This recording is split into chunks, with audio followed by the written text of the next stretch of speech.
24 hours at least, and let everybody get their conjecture about the debate, the presidential debate, um, get told.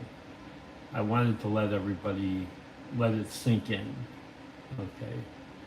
Because on that stage you had, granted, an old man of good morals, but still an old man, and an actor who thinks about nobody but himself and couldn't tell the truth if his life depended on it, and it probably does, only in the reverse way. You have a country of 300 million people.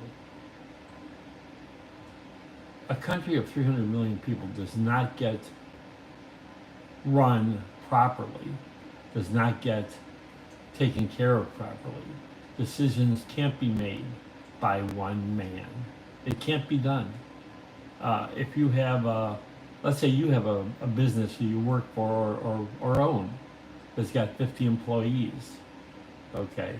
And you probably deal with, if you got 50 employees, you probably deal with a couple thousand people on a weekly basis. Could you run that business all by yourself? Could you be the egotistical, maniacal copy of what Donald Trump is, and a convicted felon who rapes and slanders people he has raped? That's what, the first decision on his trials was. The $84 million judgment is because he not only raped the woman, he wasn't man enough to stand up and admit it. Instead, he slandered her, trying to belittle her so that she wouldn't have an effective voice. That's a little crazy. That's not the person you want to have as a neighbor. That's not the person you want to have as a friend. That's not the person you want your family to see. That's not the person you want your kids to interact with, or their kids to interact with, okay? You don't want a bad human being to be a friend of yours. And I'll tell you what, between the two standing up on stage there, I can deal with old. I can deal with somebody that doesn't respond perfectly in situations, because you know what? He's smart enough to have a cabinet of high quality people, and he hasn't fired, one of them has quit in his first 3.5 years of office, okay? And he quit because, I can't remember what it was, but he had a really great job, okay, offered to him, and it's a job that he'd have for a lifetime, and obviously this is a political job, so he couldn't say no to it. And God bless Americans for understanding that there is something after public service. Joe Biden's been a public servant for all his life. Donald's been a tax evader for all his life. Okay, Joe Biden's held people to the highest standards. He sacrificed his son in war. Donald Trump's been a draft dodger. Okay. Donald Trump's family would do anything they could to stay out of trouble, to stay out of jail. When Biden's son Hunter screwed up, Biden allowed the law to take its course and to face his convictions like a man, not like a sniveling baby that Trump and his children would do. Can you imagine what would happen if Don Jr. got something, caught in something, and he probably will. That's only conjecture. But can you see Donald Trump not pardoning him immediately, not intervening, not for love, but to save family face? Okay, so you had one man up on stage just spewing lies. I think the final count was something like 50 lies.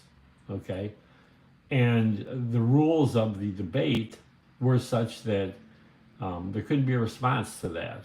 So they just allowed him to lie. And, Trump's people, Trump's mafia, just, eat it up because they believe anything he says. If he says the wall's black and it's white, it's black. Okay? If he says that the plate's full when it's empty, it's full. These are people that are just totally addicted to anything Trump says. And it's not because he does things for them, because unless you're super rich, he doesn't really care because he wants to maintain his wealth. So in that situation, the people think, he's a television star, I'm poor. Biden ain't going to make you wealthy. Okay, people don't grant wealth. But Donald Trump will tell you he'll grant wealth. He'll protect a job that he has no control over the hiring or firing from. He just comes on big, okay? But he's big, and he's brash, and he's a liar, and nobody can call him on the lies. See, the problem is the people that really believe in Donald Trump watch his media and his media alone. They wouldn't dare watch my channel.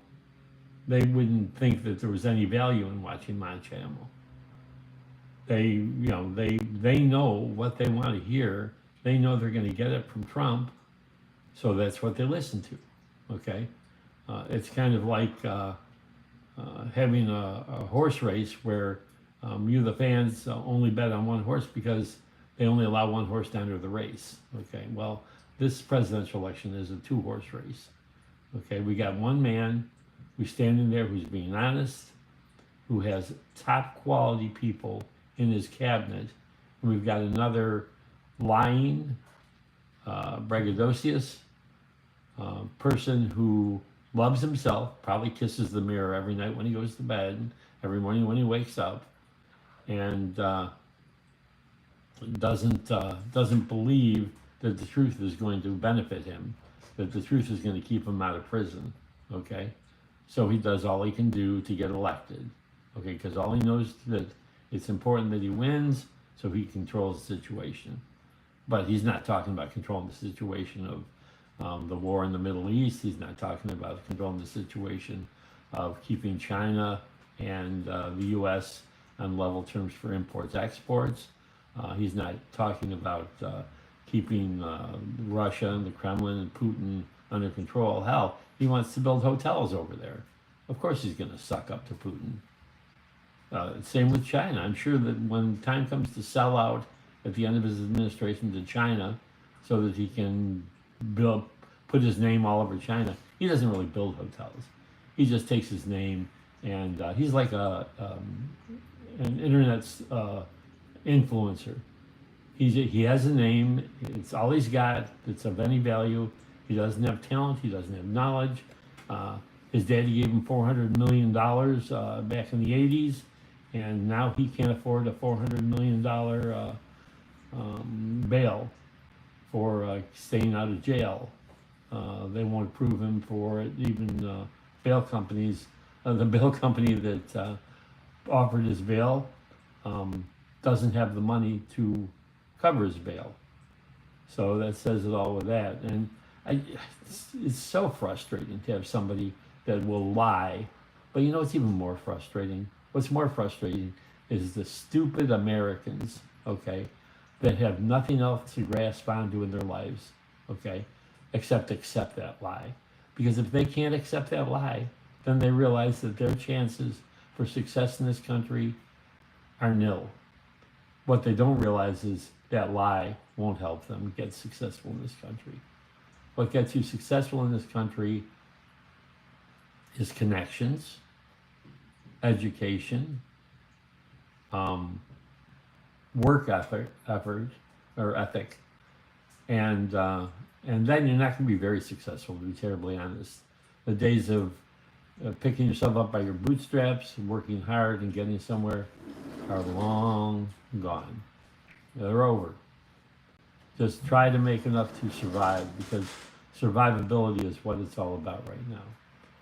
And remember that Trump can't run a country of 300 million people without having faith in others that work for him. People that can tell him the word no, that's not the right way to go. And he takes it to heart, listens, asks for their advice, okay? Because they're better experts on the subject that he's dealing with. And when he deals with that subject, he allows other people to say they know something more than him. He's an egomaniac. He doesn't think anybody knows more than him. And I'll tell you, there's a hell of a lot of people in this country that know more than him. Biden accepts help. Biden accepts criticism. Biden accepts others being delegated to make decisions that he's not qualified to make, because running a country of 300 million people in a world of 800 billion or 8 billion people isn't an easy task, and you can't let it up to one person. If you leave it up to one person, you're going to end in disaster. If that's your choice, you want to end in disaster, that's a fact. But a debate where somebody can stand there for 90 minutes and lie on every... How do you get 50 lies in a 90-minute debate when you're sharing the stage? It's inconceivable. It's got to be Guinness World's Record, okay? So anyways, just thought I'd check in and let you know what I thought of the debate. And it wasn't very impressive on either side. That's true, but I'd rather have an old guy with a good cabinet running the country than an egomaniac with no morals and no thought for the people. Have a great day. Take care.